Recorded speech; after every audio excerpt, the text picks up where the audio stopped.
신실한 하나님의 종들의 설교, 강단의 거성. 24시간 이어지는 실시간 방송이 교회에 꼭 필요한 사역인지 묻는 사람들에게 우리는 확실하고도 확고한 대답을 가지고 있습니다. 복음과 진리를 전파하기 위해서라고 말입니다. 이 시간 박승용 목사가 전하는 말씀, 복음과 진리를 전하는 방송을 통해 그 물음표를 느낌표로 바꾸는 시간 되시기 바랍니다. 본문은 마태복음 10장 26절에서 28절까지입니다. 오늘 설교 제목은 복음과 진리를 전하는 방송입니다. 복음과 진리를 전하는 방송. 자, 복음이 무엇입니까? 복음은 복된 소리죠. 기쁜 소식이죠. 즐거운 소식이죠. 잠언 25장 25절에서는 먼 땅에서 오는 좋은 소식은 목마른 혼에게 냉수 같다 그랬어요. 먼 땅. 여기서의 먼 땅은 광활한 우주 저 너머, 저 멀리 하나님의 보좌가 있는 하늘나라를 말합니다.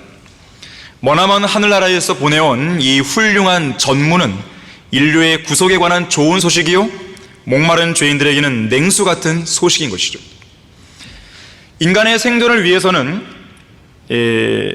음식보다 물이 더 중요하다 그래요. 또한 목이 정말 마를 때는 다른 음료로는 갈증 해소가 안 되고 오직 냉수 같은 물만 갈증을 해소할 수 있다고 이야기합니다. 자, 하지만 어떤 물은 사막의 신기루나 사람을 죽이는 독이 될 때가 있죠. 그래서 그런 물들은 가짜 교회들과 종교 사기꾼들이 전파하는 나쁜 소식과 같은 물이에요. 예를 들면 이런 거죠. 하늘나라에 가기 위해서는 선행이 필요하다. 계명들을 지키고 의롭게 살고 산상설교와 황금률을 지키고 카톨릭 성사들과 각종 종교 행사, 새벽 예배, 금요, 철야 예배 등에 참여하고 그래 금식기도, 11조, 주일 성수 등을 해야 구원받을 수 있다고 가르치는 것. 자, 이런 것들은요, 성경에서 경고하는 저주받을 다른 복음이에요. 지옥에서 올라온 멸망과 저주의 소식이죠. 간교한 마귀가 보낸 가장 나쁜 소식인 거예요. 행위구원. 결국 지옥 보내는 거 아니겠어요? 반면에 가장 좋은 소식은 뭐겠습니까? 지옥에 가서 영원히 고통받을 수밖에 없는 죄인들을 위해서 예수 그리스도께서 성경대로 십자가에 못 박혀 피 흘려 죽으시고 장사지셨다가 성경대로 셋째 날에 부활하셨다는 이 사실이죠. 복음 그 자체입니다. 누구든지 이 복음을 믿음으로 받아들이고 예수님을 개인의 구주로 영접하면 구원받는 것이죠. 오직 믿음으로 말미암아 하나님의 은혜로 구원받는 이 좋은 소식, 이 복음은 셋째 하늘에서 보내온 시원한 냉수 같은 소식인 거예요. 후련하게 해주는 것이죠. 시원하게 해주는 것이죠. 자, 이사야 55장 1절에서는 너희 목마른 자들은 누구든지 물들로 나오라 했어요.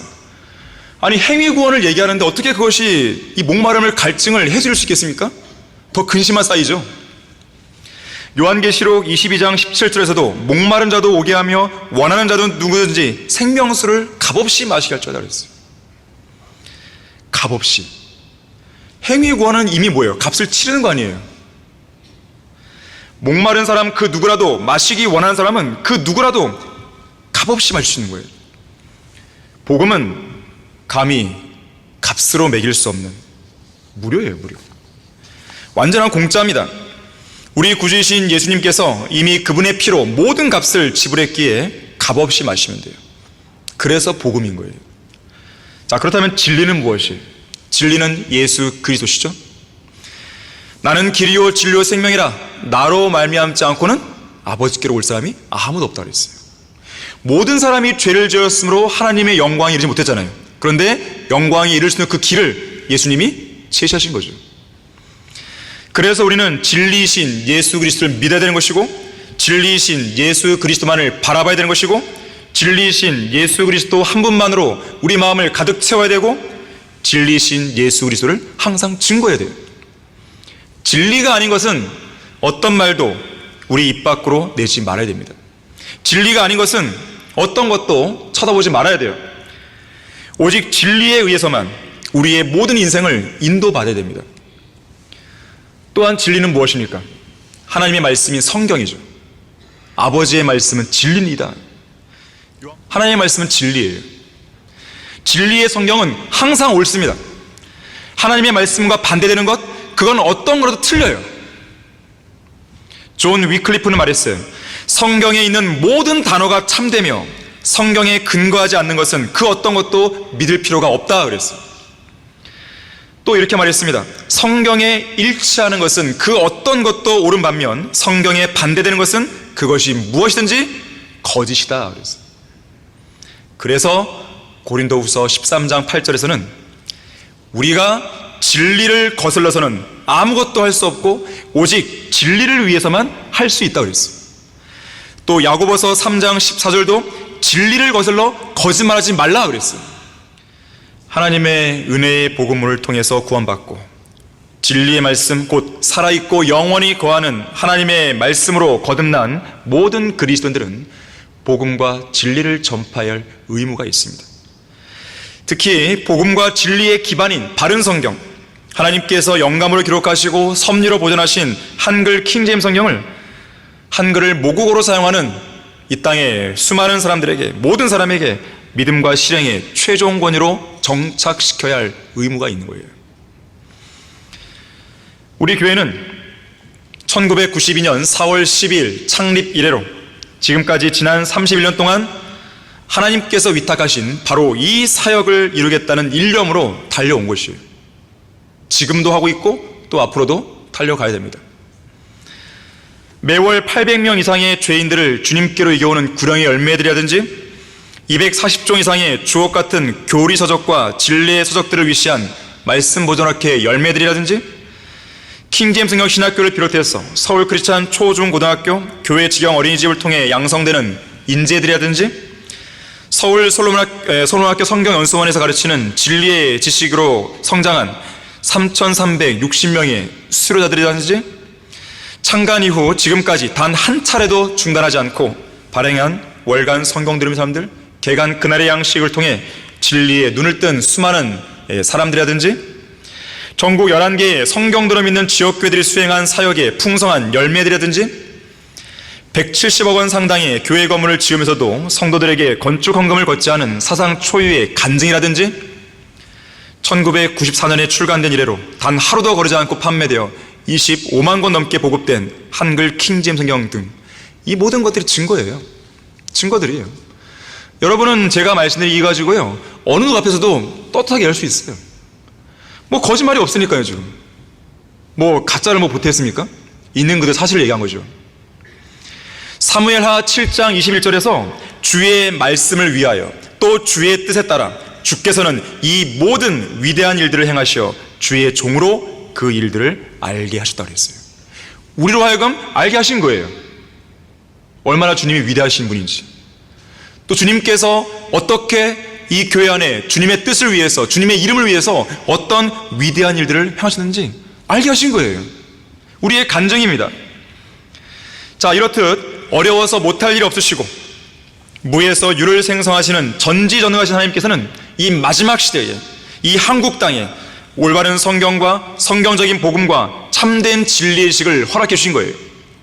그리고 그것을 기반으로 우리가 마지막으로 할 수 있는 그 사역의 기회를 허락해 주신 것입니다. 자, 이제 우리는 한글 킹제임스 성경을 이 땅에 믿음과 실행의 최종 권위로 정착시키고 복음과 진리를 확산시키는 이 사역을 좀 더 신속하고 좀 더 폭넓게 그리고 이 땅 전역에 전면적으로 이루기 위해서 인터넷 방송 사역을 시작하게 됩니다. 성경침례교회 창립 31주년, 한글 킹제임스 성경 출간 29주년이 되는 4월 12일에 우리는 시작하게 된 거예요. 우리의 방송 캐치프레이즈는 복음과 진리를 전하는 방송 KBBS예요. KBBS에서 K는 코리안입니다. 그리고 첫 번째 B는 바이블 빌리버스예요. 그리고 두 번째 B는 브로드캐스팅, 방송이죠. S는 시스템이에요. 그러니까 한국의 성경들을 믿는 사람들의 방송 시스템이에요. 우리의 방송 로고송은 찬송과 영광을 주께 476장, 성도들아 이 소식 전파라입니다. 성도들아 이 소식 전파라, 영생의 주 참 빛이 되시네. 그 백성들이 밝은 빛에 모여 영원한 구원 주라 하신다. 이 기쁜 소식 곧 전하라. 주 십자가의 도를 널리 전하라. 여기에 맞게 우리는 방송사역을 시작하려고 하는 것이에요. 자, 성경대로 믿는 사람들의 복음과 진리를 전하는 방송, 첫 번째로는요, 자, 인터넷 방송사역은 이 땅에서 복음을 전파하는 또 하나의 효과적인 도구가 될 것입니다. 자, 오늘 본문 26절, 27절을 보게 되면 가려진 것이 드러나지 않을 것이 없고 숨겨진 것이 알려지지 않을 것이 없느니라. 내가 너희에게 어둠 속에서 말하는 것을 너희는 빛 가운데서 말하고 너희가 귓속으로 듣는 것을 지붕 위에서 전파하라고 했어요. 자, 이것은 주님께서 주신 복음과 진리의 메시지가 아무리 은밀하게 가르치신 것이라 해도 모든 사람에게 누구나 공개적으로 보고 들을 수 있도록 널리 퍼질 것이라는 의미입니다. 자, 그래서 예수님은 회당이나 집 안 또는 다락방에서 제자들을 위시한 몇몇 사람에게 혹은 한 사람 한 사람을 만난 개별적인 자리에서 은밀하게 말씀하기도 하셨지만 산이나 광야, 바닷가 같은 공개적인 장소에서 많은 대중을 상대로 설교하기도 하신 거예요. 우리 역시 그렇게 사역을 해왔습니다. 그 첫 번째가 뭐예요? 거리 설교와 개인 구령이에요. 거리 설교와 개인 구령만큼 복음을 확실하고 분명하게 효과적으로 전파할 수 있는 방법도 없어요. 우리 성경 침례교회 안에는 27개의 구령팀이 있습니다. 하지만 이 팀들은 강제로 구성한 팀이 아니에요. 반강제로 구성된 모임도 아닙니다. 모든 거리 설교자와 구령자들이 자원하는 마음으로 서울, 인천, 경기 지역 등 시내 곳곳에서 복음을 전파하며 설교하고 있어요. 그뿐 아닙니다.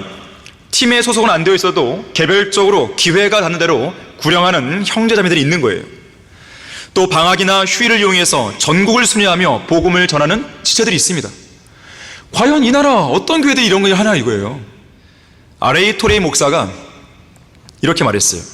우리 책도 있잖아요. 어떻게 복음을 전할 것인가? 그 책의 저자입니다. 이렇게 말합니다. 나는 설교의 특권을 알고 있다. 그것은 복음을 전하는 위대한 특권이다. 그러나 이 세상은 대중을 상대로 하는 설교보다는 개인 구령을 통해 더 빠르고 완전하게 복음이 전파된다. 사실 세상은 개인 구령을 통해 복음화될 수 있다. 예수 그리스도의 피로 사신 교회 전체가 개인 구령과 관련된 자신의 책무와 특권을 다하기 위해 분연히 일어설 때 세상을 복음화하는 일은 한 발짝 더 가까워질 것이다. 각자가 성령의 능력으로 복음을 전파하는 구령자가 된다면 그 교회가 세워진 지역에 엄청난 부흥이 있을 것이다. 여러분들은 그 임무를 다하고 있습니까? 또한 우리는 3개월에 한 번씩 이곳 예배당에서 복음 전도 집회를 개최하고 있죠. 세상 죄인들을 향해서 집체적으로 예수 그리스도의 복음을 공개적으로 전파하고 초청해서 믿기 원하는 사람들로 하여금 바로 그 현장에서 공개적으로 영접 기도를 따라하게 하여 구원받게 하고 있습니다. 소중한 사역들이에요. 하지만 어떤 사람은 이런 우리의 사역에 대해서 상당히 회의적인 반응을 보이기도 합니다. 이를테면 이런 거죠. 거리 설교나 개인 구령을 통해서 구원받았다고 하는 사람들이 있다면 왜 그들은 교회로 안 오는 거죠? 정말로 구원받았다면 교회로 와야 되는 거 아닙니까? 또는 이런 식이죠. 복음 전도 집회를 열었으면 사람들이 몰려와야 되고 그야말로 과거 조지 휘필드나 요한 웨슬리나 찰스 핀이나 D.L. 무디 등이 사역했던 시대처럼 대대적인 부흥과 개혁이 일어나야 하는 거 아닙니까? 아멘! 저도 그걸 원해요. 그런데 지금은 어떤 시대예요? 배교의 시대임을 알아야 됩니다. 지금은 복음의 문이 닫히고 있는 시대예요. 개혁과 부흥의 때처럼 복음의 문이 열린 시대가 아닙니다. 예를 들어 볼게요. 미국의 부흥과 개혁을 보면요, 1740년부터 시작됩니다. 조나단 에드워즈를 중심으로 제1차 대각성 운동이 일어나요. 그때부터 1800년 찰스 피니를 중심으로 일어난 제2차 대각성 운동이 있었고, 1810년 컴버랜드 밸리를 중심으로 일어난 제3차 대각성 운동, 1860년 남북전쟁 당시에 남부 군대를 중심으로 일어난 제4차 대각성 운동, 1890년 D.L. 무디를 중심으로 일어난 제5차 대각성 운동, 1920년 빌리 썬데이를 중심으로 일어난 제6차 대각성 운동, 그리고 마지막 1950년 빌리 그레함이 배교하기 전까지 주도했던 제7차 대각성 운동에 이르기까지 총 7차례가 있었어요. 자, 그런데 주목할 사실은 대각성 운동이 후반부인 제6차, 제7차로 넘어올수록 부흥과 개혁의 열매의 강도가 점차 약해졌다는 거예요. 무슨 말인가 하면 제1차, 제2차 대각성 운동 때는 죄인들이 구원만 받는 게 아니고 사회 변혁까지 동반됩니다. 술집이 문 닫고 도박이 사라지고 경마장이 문을 닫고 죄들과 악습들이 막 사라져요. 그리고 제3차부터 제5차까지만 해도 구원은 물론 성경 공부까지 자연스럽게 연결되는 일이 비일비재히 일어납니다. 하지만 제6차, 제7차 대각성 운동을 넘어오면서 사회 변혁은 고사하고 그저 구원을 받는 것에만 그치는 경우들이 많았어요. 그래서 어떤 사람이요, 하도 이상해서 조사를 해봤어요. 제1차, 2차 대각성 운동의 주역이 바로 영국의 요한 웨슬리, 조지 필드, 그리고 미국의 조나단 에드워즈, 그리고 찰스 핀이거든요. 이들을 통해서 회심한 사람들과 시간이 좀 흘러서 제5차 대각성 운동의 주역인 D.L. 무디의 설교를 통해서 회심한 사람들의 향후 20년의 영적 상황을 비교해봤어요. 그런데 제1, 2차 때 구원받고 회심한 사람들은요, 그 중에 70에서 80% 사람들이 여전히 성경적 믿음을 유지하고 있었다고 그래요. 20년이 지나도. 반면에 D.L. 무디 때 구원받은 사람들 가운데 사람들 보게 되면 40에서 50% 미만의 사람들만 믿음을 겨우 유지했고 나머지는 구원만 받고 세상으로 돌아갔다 그래요. 그렇다면 그때로부터 반세기가 훌쩍 넘은 오늘날 이 배교의 시대의 영적 상황은 어떨까요? 이 시대는요, 복음을 전해서 구령하기도 어려워요. 구원받은 사람들을 성경 공부는커녕 성경대로 믿는 지역교회들로 인도하기가 점점 쉽지 않습니다. 자, 그런 영적 현실에서, 그런 최악의 현실에서 우리 교회가 고군분투하고 있는 거예요. 이거는 격려해 줄 만한 일이죠. 회의적인 반응을 보이면서 그거 맞아? 이게 아니죠. 복음 전도 집회도 마찬가지예요. 오늘날 배교의 시대는 부흥과 개혁의 시대 같은 그런 복음 전도 집회, 부흥회를 기대하기가 어렵습니다. 이와 관련해서요, 미국의 설교자 샘 모리스가 재림을 준비하며라는 그 제목의 설교에서 이렇게 설교합니다. 들어보십시오. 저를 쓴 웃음 짓게 만드는 설교자들이 있습니다. 그들은 자신들의 설교단이나 라디오를 통해서 이렇게 설교하곤 합니다. 예수님은 곧 오십니다. 모든 표적들이 이 사실을 나타내고 있습니다. 주님이 오시기 전에, 잘 들어보세요, 큰 부흥이 일어나도록 기도합시다. 이것에 대해서 샘 모리스가 말하는 거예요. 그러나 유감스럽게도 주님이 오시기 직전에 큰 부흥이 일어날 거라고 말씀하는 성경 구절은 없습니다. 오히려 정반대 현상이 일어날 겁니다. 주님께서는 재림 때가 노아의 날과 같을 거라고 말씀했습니다. 노아는 대부흥의 시대에 살지 않았습니다. 그는 120년 동안 아무리 못해도 1000번 이상은 설교했을 것인데 우리가 아는 한 그의 가족 외에는 단 한 명의 혼도 구원받지 못했습니다. 노아는 영적 대각성의 시대에 살지 않았습니다. 완전히 정반대였습니다. 노아는 죄악이 가득 차고 범죄가 지배하며 육신적이고 사탄적이며 타락해버린 그러한 세상에 살았습니다. 자, 그러면 그런 시대니까 복음을 안 전할까요? 아니죠. 우리가 할 수 있는 일을 하는 거예요. 그것이 무엇이든지 거리설교, 개인구령, 복음전도 집회, 우리가 할 수 있는 일을 하는 겁니다. 왜 그럴까요? 여전히 적은 수라 해도 예수 그리스도를 믿고 구원받는 사람이 있는 것이죠. 설령 지옥궤로 못 온다 하더라도 최소한 지옥에서 건져내잖아요. 지옥궤로 연결 안 되니까 불행 안 해요? 그 사람이 이상한 사람이죠. 우리는 이 일에 더욱 박차를 가하기 위해서 인터넷 방송 사역을 하는 거예요. 앞으로 이 사역은 마지막 배교의 시대에 죄인들을 향해서 집체적이고 공개적으로 또는 개별적이고 은밀하게 복음을 전하는 효과적인 도구가 될 것이에요. 자, 성경대로 믿는 사람들의 복음과 진리를 전하는 방송. 자, 두 번째로요, 인터넷 방송 사역은 지붕 위에서 24시간 내내 복음과 진리를 전파하는 파수꾼의 역할을 하게 될 것입니다. 자, 오늘 본문 27절을 다시 보시면, 너희는 빛 가운데서 말하고 너희가 귓속으로 듣는 것을, 자 보세요, 지붕 위에서 전파하라. 자, 이것은, 이 말씀은 1920년대 이후로 지붕 위에 설치된 안테나로 송출된 라디오와 TV를 통해 복음이 전파되어 온 상황에 적용할 수 있습니다. 오늘날에는 그 범위와 기능을 훨씬 뛰어넘죠. 전 세계적인 인터넷망 연결 서비스를 통해서 복음과 진리가 보다 더 빠르고 폭넓게 전파될 수 있는 기반이 형성된 것이에요. 물론 죄도 빠르게 번지죠. 최근에는 인공위성을 통해서 그 전파 속도를 몇 배로 늘리고 있습니다. 현재 전 세계에서 사용하고 있는 휴대전화는 약 50억 대로 추정해요. 그 중에 절반가량이 스마트폰이라고 합니다. 우리나라는요, 휴대전화 보급률이 100%입니다. 그중 95%의 국민이 스마트폰을 써요. 즉, 영상을 보시다는 뜻입니다. 이것은 다른 선진국들의 평균 사용률인 76%보다 20% 가까이 높은 거예요. 우리나라는 휴대전화를 사용하지 않는 사람이 한 사람도 없는 유일한 국가입니다. 특히 우리나라 인터넷 보급률은 가구 기준으로 99%, 그리고 초고속 통신망과 모바일 네트워크 속도도 세계 최고 수준이에요. 페이스북이나 인스타그램 등 소셜미디어를 사용하기에는 최적의 환경이라고 전문가들은 말합니다.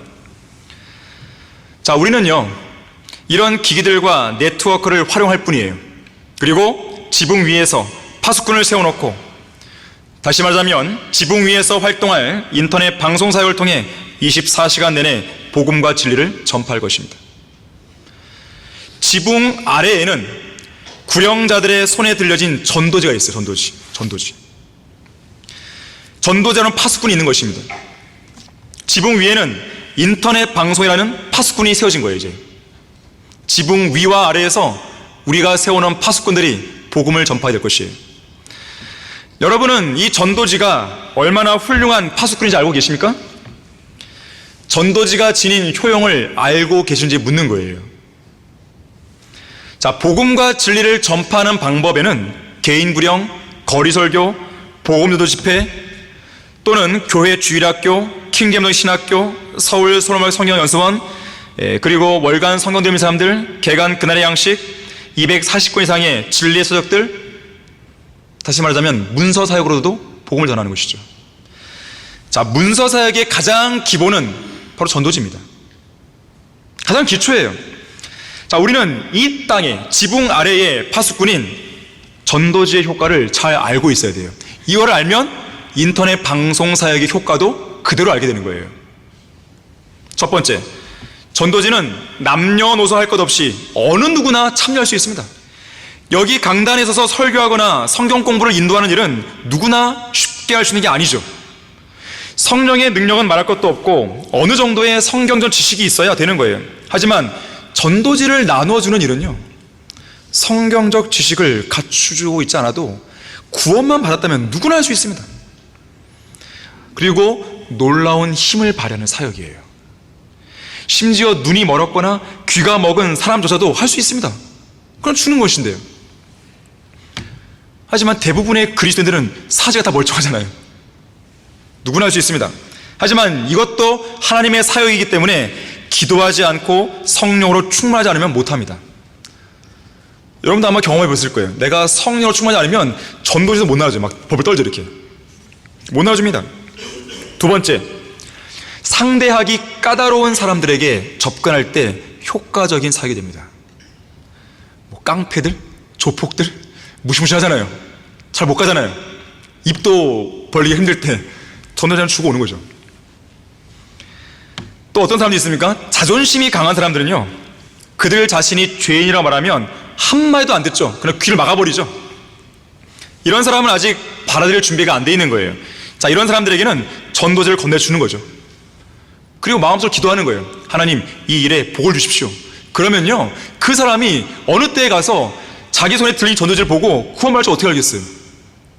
그런 일들 많이 있습니다. 실제로 전도지를 통해서 당장 그 자리에서는 구원 못 받아도 전도지를 통해서 나중에 구원받은 사람이 많은 거예요. 세 번째, 구원받지 않은 죄인들에게요, 복음을 전하는 첫 한마디를 꺼내기 어려울 때 전해 주세요. 내가 뭐라고 전파해야지 잘 모를 때 전해 주세요. 그러면요, 주고 나면 아무 말도 안 하면 더 어색하죠. 뭐라도 한마디 하게 돼 있습니다. 예수님 믿으세요. 이게 나오는 거예요. 말부터 꺼내려면 어렵죠. 하지만 전도지를 먼저 주면 이해가 되는 거예요. 얘기가. 또 그 사람도 관심을 표명하는 것이죠.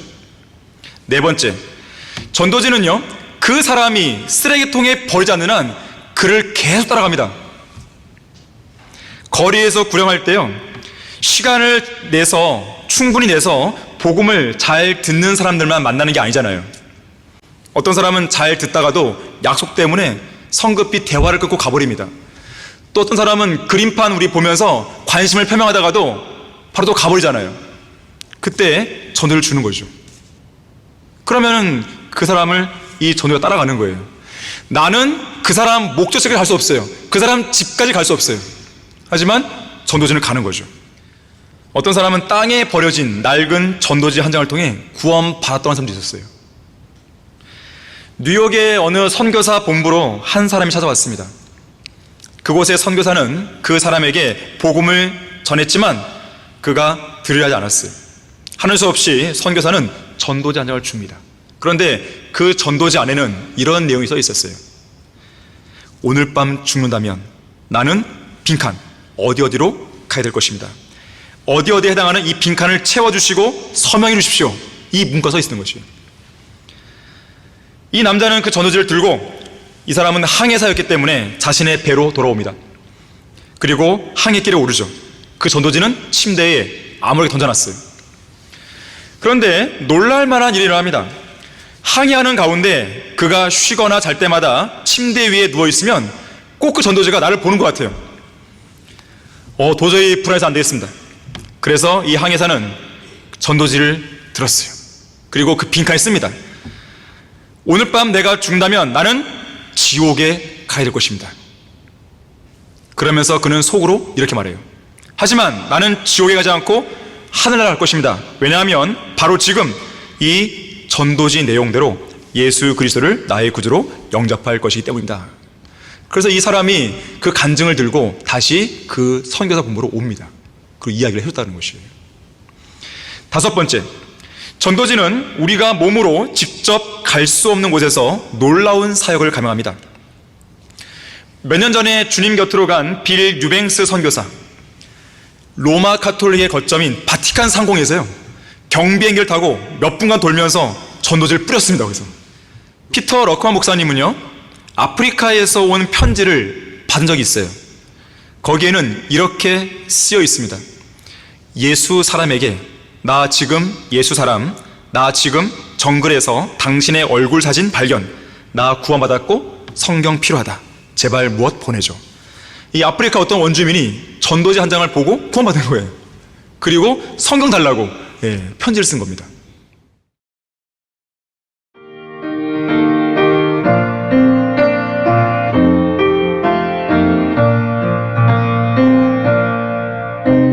복음과 진리를 전하는 방송 KBBS. 전도지를 통해서 복음을 전파하는 사역이 과연 사소한 사역이겠습니까? 여러분들이 전도지를 통해 이루어낸 위대하고 풍성한 구령의 열매들은 여기서는 확인이 어려워요. 하지만 하늘나라 가면 엄청나게 많은 것이죠. 이제 인터넷 방송 사역도 지붕 위의 파수꾼으로서 지붕 아래의 파수꾼인 전도지처럼 그런 사역을 수행하게 됩니다. 그리고 풍성한 열매를 맺게 되는 것이죠. 여러분이 유튜브 검색창에 KBBS를 입력하기만 하면 우리 KBBS 로고를 제일 위쪽에서 보게 됩니다. 바로 봐요. 그 로고를 클릭해 들어가게 되면 우리 방송을 실시간 보고 들을 수 있어요. 그리고 그 밑에는 복음이면 복음, 설교면 설교, 강의면 강의, 분류별로 원하는 대로 방송을 선택해서 보고 들을 수 있습니다. 굳이 컴퓨터나 스마트폰 화면 앞에서 하루 종일 앉아서 보고 있을 필요 없어요. 틀어놓고 덮어놓고 그냥 들으시면 됩니다. 또한 여러분이 누군가에게 복음과 진리를 직접 전해주고 싶은데 상황이 여러 가지로 여의치 않을 때 우리 인터넷 방송을 소개해주면 돼요. 전도지를 주듯이. 그러면 이 땅에 있는 그 누구라도 어느 시간대에 들어오든지 이 방송을 통해 전파되는 복음으로 구원받습니다. 그리고 진리에 눈을 뜰 수 있는 그 기회를 쉽게 얻을 수 있어요. 또한 우리는 주님께서 허락하시면 라디오 채널을 사서 그 채널과 인터넷 방송을 연결할 것입니다. 그리고 새벽 시간을 이용해서 북한으로도 복음을 전파할 것이에요. 이제 24시간 내내 복음과 진리를 전파하는 강력한 파수꾼이 우리의 지붕 위를 사수하면서 우리가 하고 싶어도 할 수 없었던 사역까지, 또 우리가 가고 싶어도 갈 수 없었던 장소에서의 사역까지 수행하게 될 것이에요. 그러면 우리가 현재 주님 안에서 거두는 이 열매를 더욱 풍성하게 해줄 것이에요. 그러면 인터넷 방송 사역 아주 쉬운 게 있으니까 우리는 이제 거리 설교 그만하자, 그 말인가요? 아니죠. 제가 이미 여러분에게 선언을 했어요. 저는 이번 방학 되면 여름방학부터 순회 설교를 2번 다닐 거예요. 늘려서 한 번 더. 그래서 한 주 또 한 주. 기회가 되면 더 다닐 겁니다. 예전에 이수호 목사님은 한창 이제 왕성하실 때 3번까지 3번까지. 저도 왕성하잖아요. 해야 돼요. 해야 됩니다. 해야 됩니다. 그렇게 하면서 인터넷 방송사를 하게 되면 그야말로 우리의 열매는요, 전면적으로 이제 확산되는 것이에요. 이제 알게 되는 거예요. 지금까지 우리는 방송을 아예 안 한 게 아닙니다. 지금 이 생방송 나가고 있어요. 하지만 우리가 찍었던 영상들을 검색하고 조회가 너무 어려웠어요. 찾아 들어가기 너무 어려웠습니다. 하지만 이제 이 사역을 하게 되면 너무나 쉽게 되는 거예요. 그냥 클릭 한 번으로 들어가는 것이에요. 이제 누구에게나 복음과 진리를 더 쉽게 접할 수 있는 것입니다. 우리 사역을 알고 있는 사람 중에서요, 기초 성경 공부만 우리 인터넷에 올라와 있는 거, 그것만 15번 이상 듣는 사람이 있어요. 아니, 왜 이렇게 많이 들었습니까? 그러니까 일단 들을 게 없는 거죠. 찾아 들어오기가 너무 어려운 거죠. 좋은 기회가 마련될 것입니다. 자, 성경대로 믿는 사람들의 복음과 진리를 전하는 방송. 자, 3번째로요. 마지막 3번째로, 인터넷 방송 사역은 온라인상에서 많은 이들을 미혹하고 혼란스럽게 만드는 거짓 목사들과 가짜 신학자들의 입을 다물게 만들 것이에요. 다물게 만들어야 됩니다. 자, 오늘 본문 26절을 보시게 되면 가려진 것이 드러나지 않을 것이 없고 숨겨진 것이 알려지지 않을 것이 없다고 했어요. 비성경적인 교단 교리와 이단 및 사이비 교리들을 통해서 수많은 사람들을 지옥으로 인도하고 비진리로 오도하고 있는 가짜들의 실체를 적나라하게 드러내야 할 것입니다. 그리고 그들이 성경과 진리에 관한 한 입도 뻥끗 못하도록 만들어야 되는 것이에요. 사탄의 키질로 고난을 받았던 욥은 자기를 위로해 준답시고 와서 형편없이 강론하는 친구들 향해서 욥기 6장 25절에서 이렇게 실책합니다. 옳은 말들은 얼마나 힘이 있느냐, 그러나 너희 주장은 무엇을 책망하는 것이냐. 그들의 주장을 들어보게 되면, 그들의 강의를 듣고 그들의 설교를 들어보게 되면 무엇을 어떻게 하는지 없는 거예요. 예수를 믿고 지옥 가지 마라, 그걸 강력하게 말하는 사람이 없는 것이죠. 비진리를 싫어하지 말아라, 올바른 교회, 올바른 말씀, 올바른 성경, 올바른 복음을 찾아라, 이런 말이 없는 것이죠. 하나님께서는 혼과 몸을 지옥에다 던져놓을 수 있는 분이다, 하나님을 두려워하라, 이런 메시지도 못 전하는 것이에요. 시편 94편 4절에서는 언제까지 그들이 입을 열어 험한 것들을 말하리이까, 언제까지 모든 행악자들이 자긍하리이까. 비진리를 선포하는 사람들은 죄를 짓는 것입니다. 악인들이에요. 시편 107편 42절에서는 의인이 그것을 보고 기뻐할 것이며 모든 죄악이 그 입을 다물리로다 그랬어요. 물론 제가 인용한 이 시편 말씀들은 대환란과 천년왕국에 관한 내용이에요. 하지만 우리는 이 시대에 악인들의 입을 다물게 만들어야 돼요. 비성경적인 오물과 더러운 쓰레기들을 쏟아내는 가짜 목사들의 입을 다물게 만들어야 됩니다. 목사의 품격은 성경에서 제시하는 목사의 자격 요건을 충족하는 성도를 하나님께서 직접 부르시고 쓰시고 사역에 넣어주셔서 그 많은 열매로 주님을 영화롭게 드렸을 때 빛이 나게 되어 있습니다. 하지만 하나님의 부르심을 받지도 않은 자가 강단에 서서 시시껄렁한 만담이나 객설을 너저분하게 늘어놓게 되면 목사의 품격은 한없이 추락해요.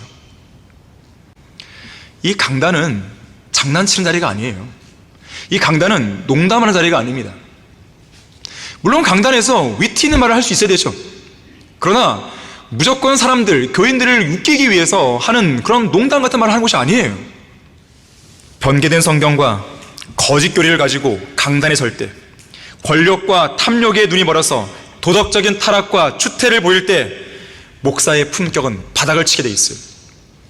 경건의 능력이 아닌 경건의 모양으로 참된 목사와 설교자를 흉내내도 목사의 품격은 추하게 더럽혀집니다.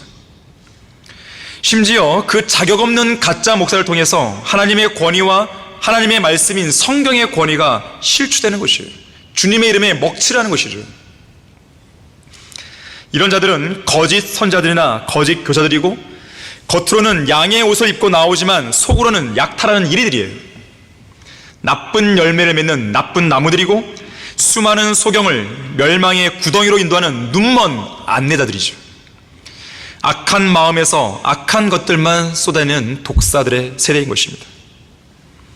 이런 가짜 목사들은 하나님의 승인을 받은 사람들이 아니에요. 그들은 이 설교 강단이든지 아니면 온라인상에서의 그 강단이든지 당장 내려와야 돼요. 이 나라에 가짜 교회들이 많고 비성경적인 교리들이 만연하는 주된 이유가 무엇인지 아십니까? 그것은 교단의 교세 확장을 위해서 난립한 거짓 목사들, 그러니까 자기들의 배를 하나님으로 섬기는 사꾼 목사들 때문에 그런 거예요. 구원받지도 않고 바른 성경도 없고 성경적으로 설교할 수도 없고 가르칠 수도 없고 하나님께서 부르시지도 않은 그런 무자격자들이 강단을 차지하고 있으니 저주받을 이단 교리들과 교단 교리들이 양산되고 소위 유명하다는 목사들의 입을 통해 퍼지고 있는 거예요. 그뿐만이 아니라 인터넷 영상을 통해서 급속도로 그들의 오물과 누룩이 퍼지고 있는 것입니다. 오늘날 많은 교인들이 이런 유튜브 영상을 통해서 쓸데없는 설교와 강의를 듣느라 시간만 낭비하고 있어요. 성경대로 믿는 그리스도는요, 그런데 시간을 낭비하지 않습니다. 그런데 시간을 낭비하게 되면 자신의 영적 삶을 피폐하게 만들고 심지어 영적인 파멸과 지옥의 형벌을 자초하는 거예요. 설교 아닌 설교, 강의 아닌 강의로 눈과 귀를 더럽히면 안 됩니다. 그런가 하면요, 우리는 온라인상에서 바른 성경인 한글 킹제임스 성경을 흉내내는 정동수 목사의 입을 다물게 됩니다. 이 사람은 성경 전체에서 36,000군데 이상 변개되었고 신약에서만 2,200단어 이상 삭제된 개역 성경과 개역 개정판을 사용해도 아무런 문제가 없다고 말한 배교자입니다. 이 사람에게 누가 물었어요. 그러면 흠정역과 한글 킹제임스 성경 사이에 어떤 게 더 뛰어나죠? 그랬더니 어떤 게 더 뛰어나다고 말할 수 없습니다. 왜 번역한 거예요, 그거를? 왜 번역한 거예요? 왜 번역한 거죠, 그거를? 도대체? 아니, 뛰어나지도 않은 걸 왜 번역했어요? 이상하지 않습니까? 왜 번역했을까요? 돈이죠, 돈. 돈이죠, 결국에는. 항상 이해가 안 되는 모든 일 기저에는요, 돈이 있는 거예요. 아무리 그 사람이 돈 아닌데요? 그런다 하더라도 결국 돈이에요. 이 사람은 배교한 기독교계에 편승해서 적들에게 머리를 굴복하고 조아리며 이단 꼬리패를 떼달라고 면죄부를 구걸한 비겁한 겁쟁이입니다. 말씀 보존하기는 너무 과격하고 거치니까 거기는 이단이지만 우리는 달라요. 우리는 말씀 보존할 거 다릅니다. 이 말 한단 말이에요. 바보죠. 아군과 적군도 모르는 거죠. 우리는 오히려 더 감사해요. 그런 사람 필요 없어요. 오히려 아예 차라리 베어져 버리기 나은 거예요. 사도 바울의 말입니다. 다 같이 갈라디아서 5장을 보십시오. 그러나 형제들아, 만일 내가 지금껏 할례를 전한다면 어찌하여 아직도 박해를 받겠느냐? 그랬더라면 십자가의 거침이 그쳤으리라. 그러시겠죠? 근데 보세요. 나는 너희를 혼란케 한 자들이 심지어 베어져 버리려노라. 완전한 분리예요. 그 사람은 결코 바르게 본된 성경을 이 땅에 정착하고 확산한 일에 관심 있는 게 아니에요. 복음을 전파하고 진리의 지식을 확산시키는 데 관심 있는 게 아닙니다. 정동수 목사가 교회 다니는 사람들 가운데 거리에서 설교하는 사람 있습니까? 흥정령을 들고 거리에 설교합니까? 왜 못할까요? 그건 성경이 아니에요. 하나님이 쓰신 성경이 아닙니다. 또한 이 사람은 이 나라 기독교계 안으로 들어가서 영향력을 행사하고 인정받으려고 해요. 어떻게 해야 성경을 많이 팔아서 이익을 남길 수 있는지 거기에만 관심이 있습니다. 그래서 그는 변개된 성경과 거짓 교리로 점철된 이 나라 기독교계와 손을 잡는 일을 주저하지 않는 것이죠. 또한 정치 참여에도 적극적이죠. 정치 참여와 연관된 모임에 초청 강사로 가서 설교 아닌 설교를 하고 옵니다. 또한 진리의 말씀을 설교하고 가르쳐야 할 교회 강단을 박문수와 같은 정치인들에게 내어주죠. 심지어 자기 교회 교인들에게 전광훈 목사가 주도하는 광화문 집회에 참여하라고 적극 독려하면서 전 목사를 지지하는 동영상을 유튜브에 올리죠. 미국의 배교한 근본주의 목사들과 한통속이에요. 참된 신약 지역교회는 죄에 대해 설교하고 하나님께서 진리에 반대하는 자들의 계략을 분쇄해 주시도록 기도하는 것 외에 당대의 사회적, 정치적 이슈에 직접 개입해 본 적이 없다는 것을 기억해야 됩니다. 다시 말하자면 정동수 목사가 킹제임 성경을 운운한다고 해서 바르게 보존된 성경을 사랑하고 지키는 사람이라고 착각하면 안 되는 거예요. 그래서 우리는 그 사람의 입을 다물게 하려는 것이죠. 또한 성경대로 믿는 사람을 흉내내는 것은 물론 자기가 한국의 성경대로 믿는 사람들의 원조인 양 행세하는 김경환 목사 입을 다물게 됩니다. 수개월 전 그는 한국에 들어와서 이 나라에 자기를 추종하는 자들에게 침례를 준 적이 있어요. 그리고 영상으로 찍게 해서 유튜브에 올렸습니다. 그러면서 뭐라고 말하냐면 한국에서 성경대로 믿는 사람들이, 잘 들으세요, 최초로 행한 침례시라고 떠들어냅니다. 최초. 그럼 우리는 뭐예요? 얼마 전 우리 교회를 방문한 호주 시드니의 정규도 목회자를 아실 거예요. 정규도 목회자가 전해준 이야기에 따르면 이성호 목사님께서 돌아가시기 몇 달 전쯤 김경환의 행동대장인 사업가 김주연이 찾아왔다 그래요. 그리고 자기를 회유하려 했다고 합니다. 요지는 이런 거예요. 이제 곧 있으면 병이 든 이성호 목사는 죽을 것이고, 그렇게 되면 성경침례교회 상황은 나빠질 것이고, 이제는 김경환 목사가 그 사역을 주도할 것이니 자기들 편에 서라는 것이죠. 어쨌든 이들은 우리 성경침례교를 밀어내고 자기들의 입지를 넓히기 위해서 계속해서 최초란 말을 계속 강조합니다. 하지만 그들이 최초가 아니라는 것은요, 질문 하나만 던져봐도 알아요. 당신이 사용하는 성경은 무슨 성경이죠? 한글 킹제임 성경인데요. 누가 번역했죠? 그들이 어떻게 최초가 되겠어요? 당신들이 쓰는 진리의 서적들 어디서 나온 거죠? 말씀 보살캔데요. 누가 번역했죠? 말씀 보살해서 번역했는데요. 그럼 당신 최초가 아니네요. 바보들이죠 정말. 김경환은 거리 설교 안 합니다. 개인구령 안 해요. 안 한 지 한참 됐습니다. 제가 그거는 거기 교회 갔다 온 사람들의 그 말을 3년 전에 들었었어요. 그 사람 말에 따르면 실망스럽다는 거예요. 왜? 성경대로 믿는 교회인데 거리에 설교도 안 하죠? 복음도 제대로 안 전하죠? 이해가 안 되는 것이죠. 저는 그때만 해도 잘 몰랐어요. 아직은 그때는 우리와 계속 교제하고 있었기 때문에 그냥 뭔가 이유가 있겠지 이 생각만 했었죠. 특히 김경환은 성경을 아는 사람이 아니에요. 어떻게 아는가? 그가 유튜브란 설교를 또 강의를 들어오면 그냥 알아요. 하나만 들어봐도 알아요. 그냥 제가 신학교에서 설교를 가르치잖아요. 왜 모르겠어요? 그냥 들으면 그냥 알아요, 그냥. 근데 저는 해야 할 사역이 많기 때문에 그런 거 들을 시간이 없거든요. 그런데 김경환 목사 유튜브를 보고 우리 교회를 찾아오는 사람이 종종 있어요. 그래서 얼마나 좋은 강의고 좋은 설교이길래 오는 걸까 궁금했어요. 그래서 들어가 봤어요. 좀 이해가 안 됐어요. 성경대로 믿는 사역자나 성경대로 믿는 설교자나 강사들 중에 이렇게 설교하고 강의하는 사람이 없는데, 너무 내용이 수준이 유치한 거예요. 너무 낮은 거예요. 그런데 유튜브 조회수는 엄청 높습니다. 왜 그런지 아십니까? 제목이나 글이요 자극적이에요. 일단 들어가죠. 조회수 올라가는 거죠. 들어가면 주제와 연관 내용이 아니에요. 그것을 충분히 설명하는 내용도 아니에요. 충분히 설명하는 성경적 근거가 있는 것도 아니에요. 자기의 지식 수준에서 그냥 이야기할 뿐이에요. 전 그때 이해가 안 됐습니다. 어떻게 이런 걸 듣고 오지? 그런데 최근에 와서야 알았어요.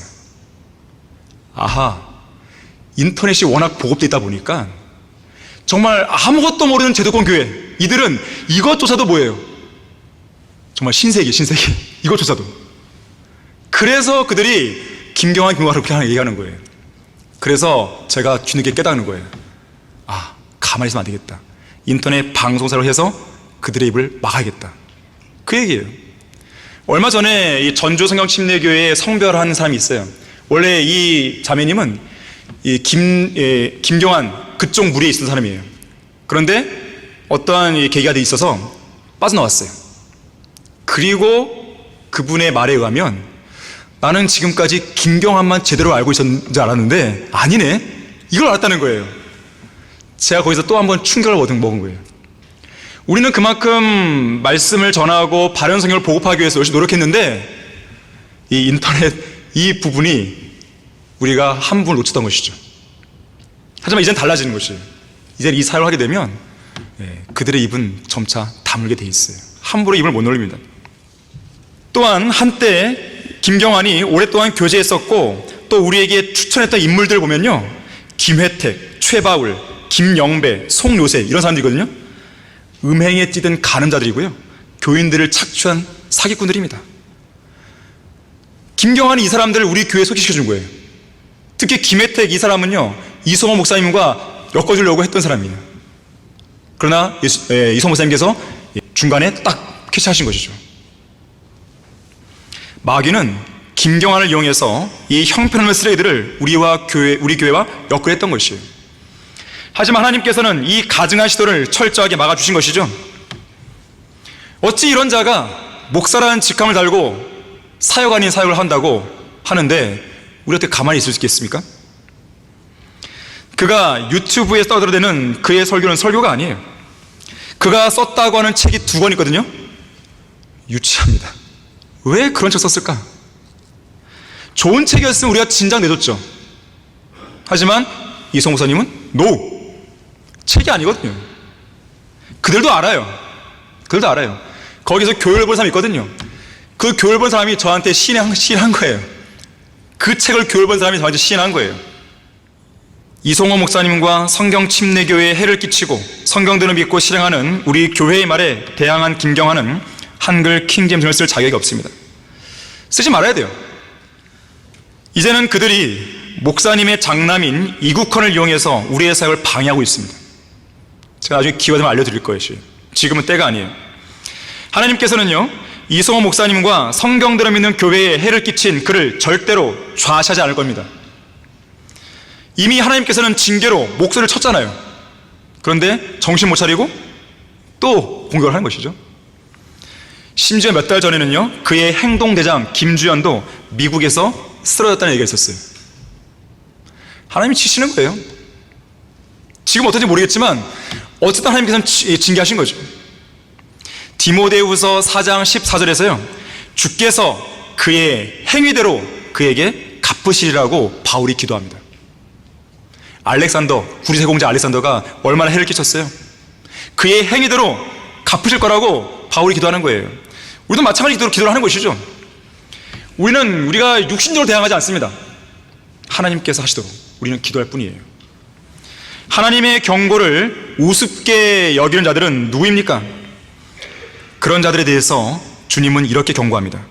잠언 10장 31절에서 완고한 혀는 끊어지리라고 했어요. 시편 12편 3절에서 주께서는 모든 아첨하는 입술과 교만한 것들을 말하는 혀를 끊으시리라.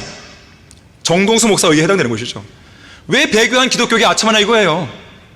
바른 성경을 운운한다면 그러면 그러면 안 되는 것이죠. 시편 31편 8절에서 거짓말하는 입술로 잠잠케 하소서. 그것이 의인을 대적하여 교만하고 오만하게 가혹한 말을 하나이다. 하나님께서 우리의 인터넷 방송사역에 복을 주셔서 이 나라 수많은 교인들을 미혹하는 그 모든 가짜들의 입을 막아주기를 저는 간절히 기도하는 거예요. 자, 결론적으로요, 고린도전서 1장 18절에서는 십자가를 전파하는 것이 멸망한 자들에게는 어리석은 것이지만 구원을 받은 우리에게는 하나님의 능력이라고 그랬어요. 능력이에요. 하나님께서 이 땅에 세우신 지역교회는 세 가지를 반드시 해야 됩니다. 첫 번째, 죄인들에게 복음을 전파하는 구령하는 교회예요. 구원받은 성도들을 모아서 하나님의 말씀으로 양육하는 성경을 가르치는 교회, 이게 두 번째입니다. 세 번째, 구주를 영화롭게 드리기 위해서 예수 그리스도의 재림을 소망하고 해외 선교를 수행하는 교회가 됩니다. 자, 우리는 지금 10여 명의 이 성도들을 우리가 후원하고 있습니다. 하지만 여기서 멈추지 않을 것이에요. 주님께서 우리에게 시간을 허락하신다면, 더 기회를 주신다면, 주님의 오심이 좀 더 늦어진다면 우리는 지역교회 30개 이상을 세울 뿐만 아니라 밖으로 나갈 것이에요. 선교사를 보내야 됩니다. 후원하는 걸로 끝나는 것이 아니라 보낼 것이에요. 최소한 중국어 성경, 일본어 성경이 나와야 됩니다. 이 세 가지 일에 전념하지 않는 교회는 지상에 존재될 이유가 없습니다. 하나님께서 세우신 교회라면 당연히 이 일들을 신실하고 부지런히 꾸준하게 수행해야 돼요. 이 일들을 게을리하거나 중단했을 때 교회의 생명력은 시들해지고 결국 배교의 길로 들어서게 됩니다. 오늘날 배교의 시대를 살아가는 대부분의 교회들이 바로 이 배교의 길로 들어선 것이에요. 하나님의 말씀을 지키지 못한 이 배교한 교회 시대에는 복음의 문이 하나둘씩 닫히기 시작한 지 오래됐습니다. 이제는 그나마 남아있는 문들마저 닫히기 시작하고 있어요. 이제는 이 교회 시대도 막을 내립니다. 시간이 없어요. 문이 마냥 열려 있을 거라고 생각하시면 안 됩니다. 구원받은 성도가 복음을 전파할 수 있는 기회이든지, 지옥으로 던져질 죄인이 복음을 믿고 받아들일 수 있는 기회이든지, 때가 되면 그 문은 닫히게 되어 있습니다. 죄인들은 문이 완전히 닫히기 전에 서둘러서 예수님을 자신의 구주로 믿고 영접해야 돼요. 거듭난 그리스도인들은 이 마지막 기회마저 사라지기 전에 주님께서 열어주신 문으로 들어가 신실하게 복음을 전파해야 됩니다. 이제 우리는 주님께서 오실 날이 얼마 남지 않은 이 기간에 인터넷 방송사역을 통해서 복음과 진리를 전파하는 그 임무에 마지막 박차를 가하려고 합니다. 이 사역을 통해서 풍성한 열매를 맺으시도록 합력해서 기도해 주시고, 복음과 진리를 전파하는데 이 사역을 적극적으로 활용하는 모든 성도들이 되기를 바라겠습니다. 강단의 거sam을 마칩니다.